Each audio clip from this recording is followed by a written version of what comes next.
મેં કીધું ધીરે ધીરે ચાલો બાપુજી.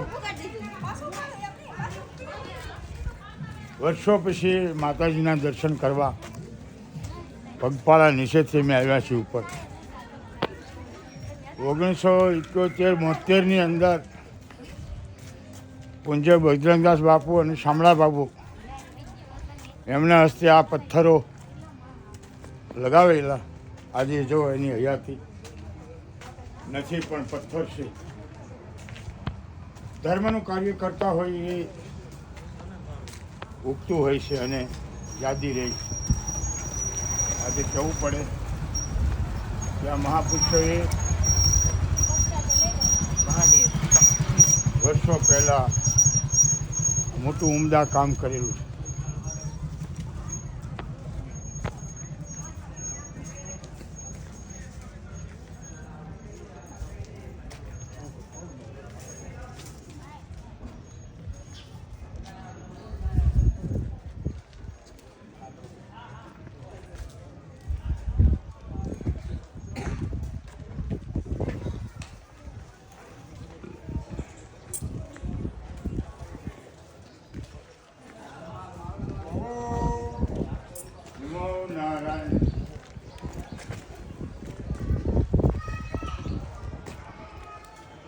મારી માવડી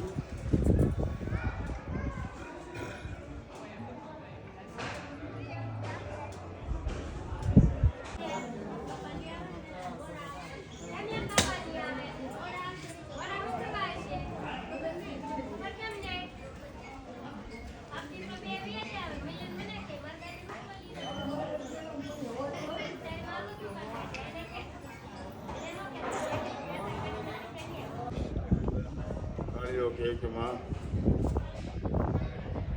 જહાજમાં કાપડ ભરેલું છે બધું, અને તું મને આજ્ઞા આપતો હું એ જહાજને લૂંટું. માતાજી સપનામાં આવીને કહે કે જા. એમાં મોટા તાકા છે મખમલના. 52 ગજની ધજા મને ચડાવી દીધો, અને એ કાળિયા ભીલને એક ચાદર આપી અને ચાદરની ઉપર ઊભો રહીને રોડ ઉપર દોડે એમ જહાજ લૂંટે છે ફિરંગીઓના.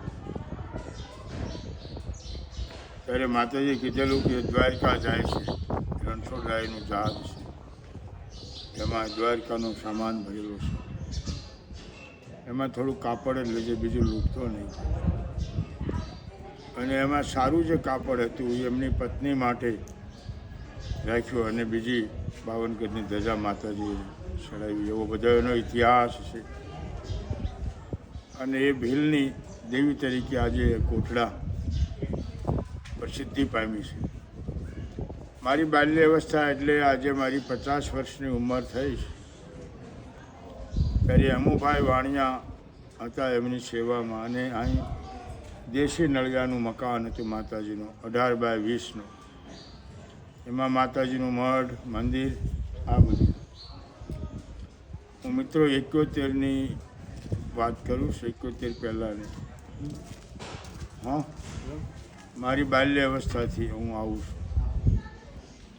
અને હું કંઈક છું જે કંઈક આ જે અટલ આશ્રમ છે કે બટુગુરુજી મહારાજને લોકો ઓળખે છે. જેની જનિતાએ તો પ્રેમ ન જોયો, પણ આ દેવીએ મને એટલો એના સંતાન જેવો પ્રેમ આપ્યો કે આજે અમારો તો વિકાસ થયો, પણ આ દેવસ્થાનનો પણ એટલો વિકાસ થયો. આપ જોઈ શકો છો, મોટું વિશાળ મંદિર. અને ત્યારથી મને આ જગ્યા ઉપરની આસ્થા છે મારી. આંખ બંધ કરીને ભાવ કરીએ તો એમની સમૃદ્ધિ થાય, યાદ આવે બધું. અને અહીં 2 મહિના 3 મહિના ગામ તળાજાથી મેં ચાલીને પેદલ 12-13 વર્ષની મારી વય હતી ને અહીંયા આવતો દર્શન. મારી માએ એવું કીધું કે તારી સાચી માં તો ચામુંડા છે. અને ત્યારથી આ જગા ઉપરની મારી આસ્થા બંધાયેલી છે. અને જ્યારે માધવગીરી બાપુ અમારે જાગદાર હતા, અને એ ત્યાં હું આવું એટલે તરત કે ચા પાણી પીધા તે? હા. તો એક ભાઈ બુલેટવાળા હતા, એમને કહે કે તું જા બુલેટ લઈને તમે એને બટુગીરી બંને માતાજી જાઓ. ત્યાંથી બાપુ અમને 2 નાળિયેર આપે કે માતાજીને 2 નાળિયેર વધેરવા આવે અને બંને ઊભા ફાટશે. જેવા માતાજી પાસે અમે મૂકીએ એટલે ત્યારે તો આ બધું ગીચ જંગલ હતું અને એવું વધારે કદાચ 300-400 માણસની કોટડા ગામની વસ્તી હતી. અને એ સમય ઉપર આ જે કોટડા ગામની વસ્તી છે એ બધી માછીઓ પકડે અને વેચાય અને ગુજરાન ચલાવે. બધા ઘર માછલીઓ પકડી અને વેચીને ગુજરાન ચલાવતા એવી પરિસ્થિતિ હતી. ત્યારે કાળિયા ભેલે જે જહાજોમાંથી સોના મોરો, રાણી સિક્કાઓ, ચાંદી, વસ્ત્રો, સારી કિંમતી ધાતુઓ એ બધી માટલાઓની અંદર ભરીને જ્યાં ફાવે ત્યાં એને દફન વિધિ કરેલી, દાટી જ દેતો. પછી માણસને ખબર નથી, ભેગું તો આપણે ખૂબ કરતા હોઈએ પણ વાપરવાનો આપણે સમય નથી હોતો. એ પહેલાં તો આપણી ટિકિટ કપાઈ જતી હોય છે. એ સમય ઉપર અહીં એક મહાત્મા કોઈ આવ્યા છે, લોકવાયકા હું આપને કહું છું. તો એમને આ લોકોએ કોઈ પાણી કે ચા કે વિવેક કર્યો નહીં હોય. 2 નાળિયેર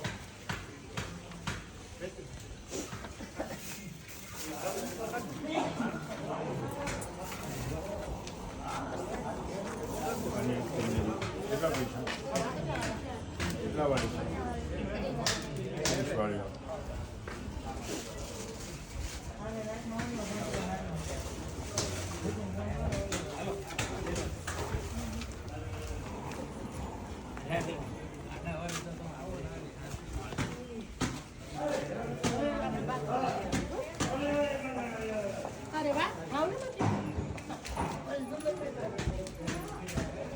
આમાં આવે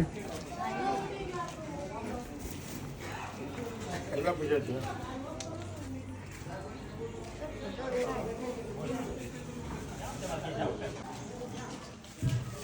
આપણી ચૂંટણીની લીધું ને? હા.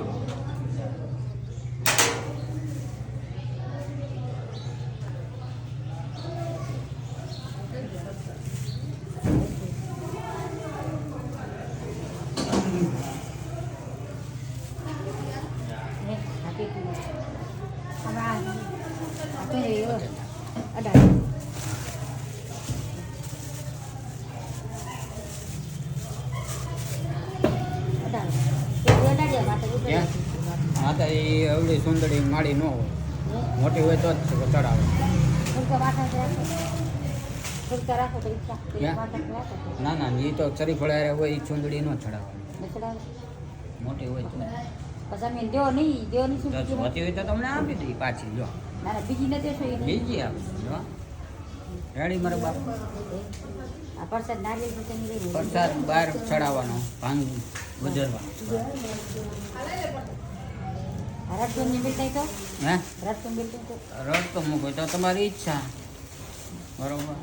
રડ તો મૂકો તો હું મૂકી દઉં, મને હું વાંધો. રાઈટ જો ચાંદલો કરજો.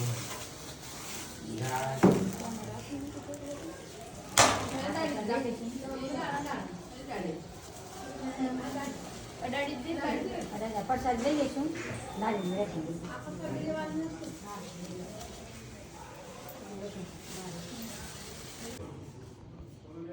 જે મંદિર પડી ગયું છે, પેલા મંદિર આખું હતું બસ 2-4-5 વર્ષ તૂટી જાય છે, રહેતું નથી.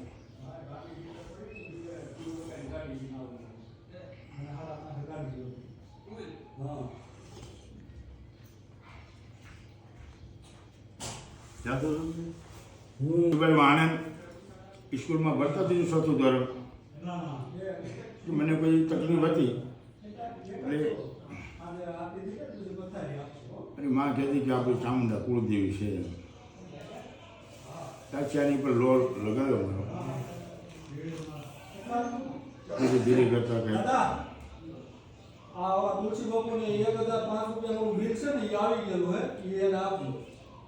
71-72માં પછી સુરત જવાનો છું અને જિલ્લાની લાઈનમાં આવ્યો.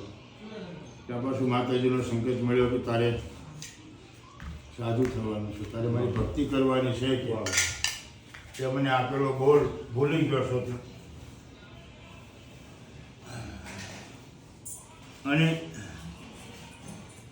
મુંબઈ ગયો અને ત્યાં 8-10-20 ઘંટી ડાયમંડ શરૂ કરી. એમાંથી ફટકો લાગ્યો ત્યાંથી. પછી સુરત જેવો સંકેત મને આપ્યો કે નાંગણી બનીને તારા સાથી પર બેસીશ કે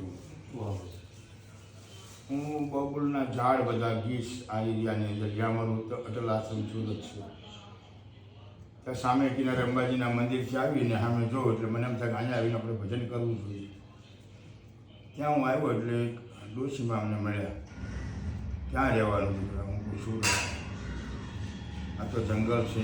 હું તો માતાજી થોડુંક ધ્યાન કરવા આવ્યો હતો અને જે લો લાગી ગયો ત્યાં સીધી રાતના હું ત્યાં રોકાઈ ગયો. સૂઈ ગયો એટલે મારી માથેથી આમ નાંગણી સાપ નીકળીને ઉપર આમ હાથ થયું. એ મારી સામેના જીવનના અનુભવો થયા. એટલે મને એમ થયું કે હવે આપણે અહીંયા પાછો વ્યવસાયમાં બિઝનેસ માળા જે મારી સાથે જોડાયેલું ગુરુપતિ બધા લઈ ગયા કે ના તારે સાધુ નથી થવું. પણ માતાજીની સંકેત હતો કે તારે બેસવાનું છે. આજે અટલ આશ્રમને 50 વર્ષ પૂરા થઈ ગઈ છે. 18-20 વર્ષની મારી વાત કરી રહ્યો આપણે. એટલે મેં તમને કીધું કે તમારો જન્મ નહીં હોય આ બધી વાતો. ત્યારે અમુભાઈ વાણિયા હતા મુંબઈના અને એ અહીં સેવા પૂજા કરતા અને માતાજીનું દેશી સાકરું હતું.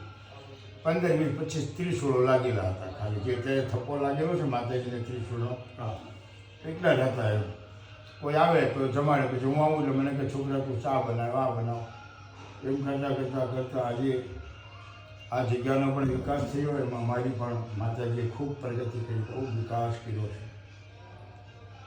એટલે એમના ઋણમાંથી અનેક જન્મના આપણે ભજન કરશું, કીર્તન કરશું, ગમે તો એનું ઋણ આપણેથી ચૂકવી નહીં શકાય એવું આજે ધામ બની રહ્યું છે. અને હવે ચૈત્ર મહિનાની અંદર ચૈત્ર સુદ પૂનમમાં કામાક્ષા, ચામુંડા, મહાકાળી, પછી મોઢેશ્વરી એવી 4-5 દેવીઓના સ્થાપન થઈ જશે. ત્યાં બહુ મોટું આયોજન છે.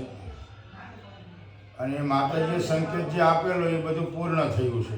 કાર્ય વગર ડોનેશન 1 કરોડ રૂપિયાનું બાંધકામ થયું છે.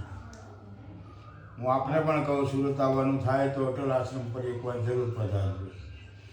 એમાં તમારે ભાનુભાઈ હતા, હમણાં ડેવલપ થઈ ગયા, ભગવાનનો માણસ. અહીંયા કેટલાક ભાનુદાદા થકી અને આ લોકો જે ટ્રસ્ટ છે ટ્રસ્ટીઓ બદલાના શું થયું બધી માહિતી મને ખબર છે સંપૂર્ણ. ત્યારે મને હું ભાઈ કહેતા તું આ સંભાળ તું આવી જા તું નાનો છોકરો તો ભક્તિ કરી માતાજી. મેં કીધું હું એ જે ઈશારો કરશે એમાં હાલીશ. એ પ્રેરણા આપે છે. વિકાસ થયો અમારો પણ એને વિકાસ કર્યો. છતાં અમારો લગાવ માતાજીના સ્થાન પર આ ભૂમિ ઉપર અમને ખૂબ જ આસ્થા છે, ખૂબ જ. અને જે સંકલ્પ કરીએ છીએ એ જ થાય. અત્યારે મેં ગાંઠ મારેલી કે મારા ગુરુ મહારાજ કહેતા ડાગદાર મારું ગુરુસ્થાન છે. મોટી ડાગદાર મહાદેવગીરી બાપુ. કાલે એમની પૂર્ણતિથિ છે. તો એમ કહેતા જા તું માતાજી નાળી લેતો તો ઊભા ફાટશે. મેં ખાલી યાદી આપી કે મારો બાપ કહેતો હતો કે નાળિયેર તું ઊભા ફાડે છે. 2 આમ મળ્યા તો ઊભા જ નાળિયેર બંને ફાટેલા છે. હવે એ એટલા બોલ ઉપર આપણા બોલ ઉપર હાલે છે. દેખાતી નથી પણ આપણી જે વાચાઓ છે, આપણી જે પ્રેરણાઓ છે, આપણો જે ભાવ છે એ સમજી લે છે કે છોકરાઓ શું કહેવા માંગે છે. એ જગતની માં છે. એમાં જગતના હજારો બાળકો છે. એમાં એક બાળક એનો હું પણ છું, તમે પણ છો. દરેક માણસો જેની જેટલી આસ્થા અને શ્રદ્ધા છે. માતાજી છે શ્રદ્ધાનું વિશ્વાસ સ્વરૂપી. શિવપુરાણમાં કીધું કે ભવાની પુરુષ છે એ વિશ્વાસ છે અને સ્ત્રી છે એ શ્રદ્ધા વિશ્વાસ રૂપે. હું એક શ્રદ્ધા છું, તમે પણ વિશ્વાસ છો. એ વિશ્વાસ અને શ્રદ્ધાનું પુણ્યાદાન થઈ જાય તો દેવતાઓની દરેક અમી દૃષ્ટિ આપણા ઉપર આવે છે. શ્રદ્ધા વિશ્વાસ એ જ દેવીનું સ્વરૂપ છે. આપણે દેખાતી નથી એનો મતલબ એ નથી કે માતાજી નથી. માતાજી છે, તમને બોલાવે છે, તમે સૂઈ જાઓ તો તમને જગાડે છે, તમને 50-100 વર્ષના ઇતિહાસો યાદ રખાવે છે.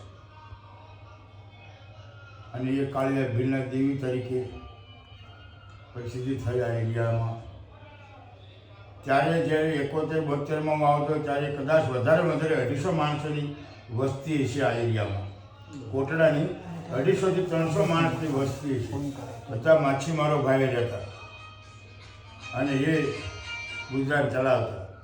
મેં દર્શન કરી માતાજીના કરી. આજે આ સંસ્થાનો ગામનો બધાનો વિકાસ છે એ માતાજીના આશીર્વાદ છે.